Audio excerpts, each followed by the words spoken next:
भगवान श्री कृष्ण जी ने की कटहल चोरी। जगन्नाथपुरी में वास करते हुए संत माधव दास जी नित्य शाम को सागर किनारे भ्रमण पर जाते थे। माधव दास जी भगवान श्री कृष्ण जी के प्रति सखा रूप का भाव रखते थे। प्रभु भी नित्य शाम को माधव दास जी के साथ बैठकर खूब बात किया करते थे। एक दिन प्रभु आए। माधव दास जी ने देखा प्रभु बहुत उदास हैं। माधव दास जी ने पूछा, प्रभु आप उदास क्यों हैं? प्रभु ने कहा, माधव दास बहुत दिन हो गए चोरी नहीं करी। माधव दास जी ने कहा, अरे अभी यह आदत छोड़ो, बचपन की बात और थी। प्रभु बोले, हाँ वह तो ठीक है, पर जिसकी जो आदत पड़ी है वह वही करेगा।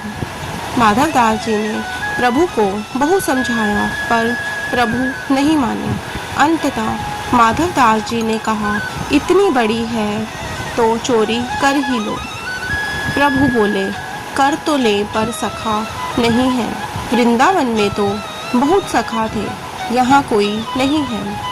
एक तुम ही हो माधव दास, तुम ही चलो। माधव दास जी ने कहा, कहाँ प्रभु, बोलो चोरी करने।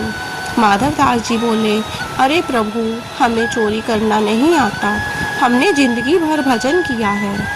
प्रभु बोले, मन बनाओ, चोरी करना हम सिखा देंगे, और चोरी में थोड़ी फुर्ती रखनी चाहिए और क्या। प्रभु ने जैसे तैसे माधव दास जी को चोरी के लिए तैयार किया। माधव दास जी ने कहा, प्रभु चलो चलते हैं चोरी करने, लेकिन जाना कहाँ है? प्रभु ने कहा, जगन्नाथपुरी के राजा के बगीचे में बड़े सुंदर कटहल के फल लगे हैं, पर यह भेजते नहीं हैं। माधव दास जी बोले, चोरी करने की क्या ज़रूरत है? राजा साहब हमारे शिष्य हैं, हम कल जाकर उनसे कहेंगे और आपके लिए कटहल ले आएंगे। भगवान बोले, ऐसे नहीं, चोरी करके पाने का आनंद अलग होता है। प्रभु और माधव दास जी चोरी करने के लिए राजा के बगीचे में चल दिए। प्रभु ने माधव दास जी से कहा कि धीरे धीरे बोलना। माधव दास जी को चोरी का कोई अभ्यास नहीं था। जैसे ही दोनों एक कटहल के बगीचे के पास पहुँचे, प्रभु ने माधव दास जी से कहा, कटहल के पेड़ के ऊपर चढ़ जाओ, तुम ऊपर से कटहल गिराना, नीचे हम ले लेंगे। अब माधव दास जी जोर से बोले, कन्हैया इस पेड़ पर चढ़े या उसे पेड़ पर। इतने में बगीचे का माली जग गया। उसने सुना और उसने कहा, मैं बताता हूँ किस पेड़ पर चढ़ना है, अभी आता हूँ, रुको जरा। भगवान ने कहा था, धीरे धीरे बोलना, जोर से नहीं बोलना।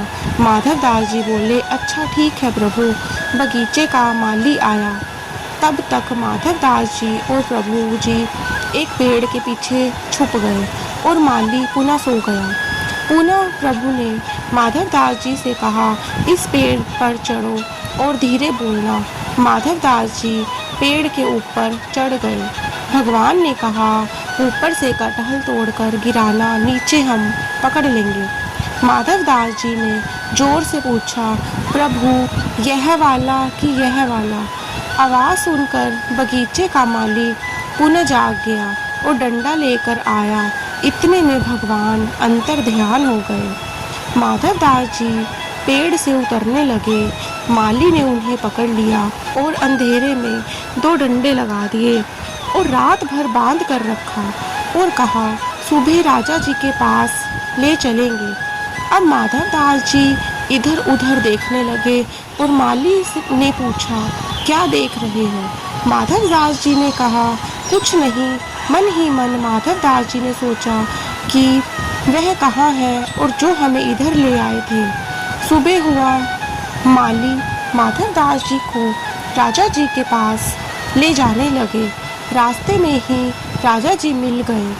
राजा जी ने देखा कि हमारे गुरु को माली क्यों बांधे ले जा रहा है। राजा जी क्रोध में माली को मारने पहुंचे। माधवदास जी ने कहा, इससे कुछ मत बोलो, हम जब ऐसे बांधने के काम करेंगे तो बंधेंगे ही। राजा जी बोले, आपने ऐसा क्या काम किया है? माधवदास जी बोले, चोरी। राजा बोले, आपने चोरी क्यों की? माधवदास जी बोले, कुसंग में पड़कर सब कुछ करना पड़ता है। राजा साहब बोले, किसका कुसंग? माधवदास जी बोले, अब हम आपके घर में बताएंगे। राजा जी माधवदास जी को अपने महल ले आए। माधवदास जी ने सारा वृतांत राजा साहब को बताया। सारी बात जानकर राजा साहब जी के नयन सजल हो गए, हृदय रोमांचित हो उठा एवं तुरंत ही राजा साहब ने पूरा का पूरा बगीचा श्री जगन्नाथ जी के नाम कर दिया। शाम को पुनः संत माधवदास जी सागर किनारे पहुँचे। वहाँ भगवान प्रकट हुए।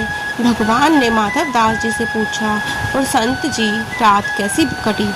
संत माधवदास जी बोले, हम तो पीटे रात भर बंधे रहे और आप तो अंतर्ध्यान हो गए, लेकिन एक भी कटहल नहीं ले जा पाए। हमें देखिए, हम तो पूरा का पूरा बगीचा ही आपके नाम करा कर लाए हैं। कहते हैं कि आज भी वह बगीचा श्री जगन्नाथ जी के नाम पर है। जय श्री कृष्ण। राधे राधे।